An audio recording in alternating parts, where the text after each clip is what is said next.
দাঁড়ান ভাই দাঁড়ান, সবাই হিন্দু ভাইয়ের কথাটা একটু শুনুন। বাংলাদেশ একটা মুসলিম কান্ট্রি হইলো এদেশে আমরা হিন্দু হিসেবে অনেক গর্বিত, আপনারা মুসলিম হিসেবে লজ্জিত। কারণ এদেশে যত সন্ত্রাস, চাঁদাবাজ, ঘুষখোর যা আছে সব থাকে ভবনের তলায়, আর যারা ইসলাম প্রচার করে তারা থাকে জেলখানায়।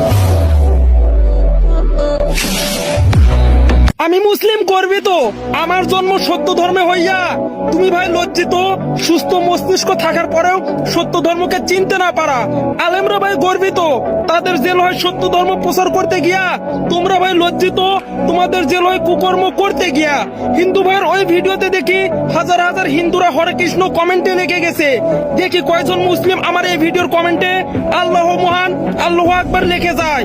তবে শেয়ার কপিলিং এর ব্যাপারে একটা কথা বলে যায়, যে মুসলিম এই ভিডিওটা পাওয়ার পরে 15 শেয়ার 3টে কপিলিং করবে না, আমি ভাই বুঝে নিব সে মুসলিম হতে পারে কিন্তু সে ইসলামের ভালো চায় না।